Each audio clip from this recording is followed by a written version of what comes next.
Jamie, what were you telling me that Conor McGregor was mad at me for something? What were you saying? I can pull up the video, I guess. What was he doing? Is that illegal? Are we allowed to see it? It's fine. Yeah, it's news. But what did he say? Something like, Talking off script. I talk off script? Talk on script, or you call fights on a script or something. That is not really true because no one ever gives me a script. That's a fact. I mean, I don't know what exactly he said, but maybe he just didn't like my commentary. I bet he likes it when he wins. Right. You know, you got his picture up in your right here in the what do you call this place? In the studio. The actual quote is, "I'd like him to call a fight how he sees it correctly instead of reading off a script, though." Well, that's that's his perception. I understand what he's saying.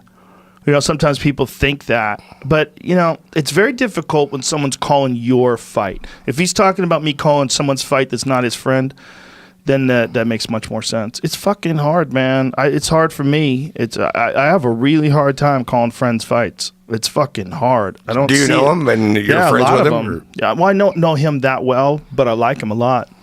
I respect him. It's fun to watch him fight, that's for sure. Do you want me to play the clip? Yeah, sure. Go ahead, play it. Man, he's got a great following, he's got crazy insight, great guests. Maybe at some stage in the game, who knows? Everybody's waiting for it. We'd love I'd like him to call a fight how he sees it, correct? Yeah. Reading off a script though. Yeah. The Diaz rematch, it was like he was reading off the first fight. You know, and that last one is talking about the face was getting nice left from McGregor. I left that octagon with a black eye. The same way as two black cousins left with. His brother and his cousin left the octagon with a black eye. So once he fuck Khabib, man. Maybe at some stage he'll do it. So he's talking. They must have asked him if you do the podcast. Yeah, I think so. Yeah, I get his position. You know, that Diaz fight was a good fucking fight, man. It was a hard fight. I wasn't calling it like the last fight, but I had to call it with the knowledge of the last fight. I had to know what happened in the last fight. In the last fight, Diaz survived the storm, tagged him, had him rocked, and then finished him on the ground. It doesn't mean that he didn't win the second fight. It was a close fucking fight. The second fight was a very close fight, but you have to acknowledge that other fight took place. So he also said it like with a smile. Yeah, he's fucking having fun. No, you could tell that. Man, I think that guy is one of the most dynamic individuals to ever compete in the sport. He's a special person, very special person, very unusual guy. Even if he doesn't beat Khabib ever again, or you know he loses to this guy, loses to the Floyd Mayweather, who cares?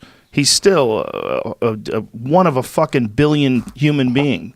He's an unusual guy. The amount of electricity and excitement is fucking good, man.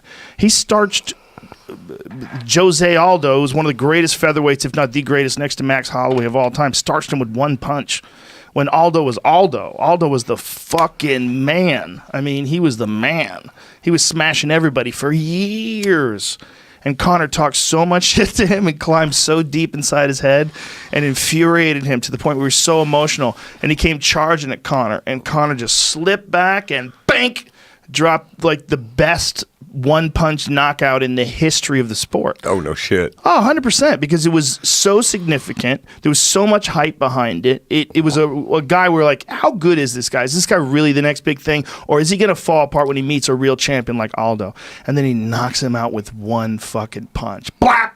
It was crazy. And then hammer fists him while he's out when he's on the ground. I mean, it was definitive, right? How like 14 seconds. The first set? 14 seconds into the first round. He throws a hopping sidekick. He's gauging the distance. He's got like this karate stance. And then he sees Jose load up. Here, you can watch it right here. He sees Jose load up. And when he sees Jose load up, he had this fight won. Go ahead, play it. He had this fight won even before. I mean, he knew how it was going to go down. He knew what Aldo was going to do. He was real emotional and angry. So he knew he was going to come forward. So he's gauging his distance. Bang! See that? Bam! Oh, the Friday one. I mean, that was like one of the most spectacular KOs in the history of the sport because it had so much meaning to it. It was so important.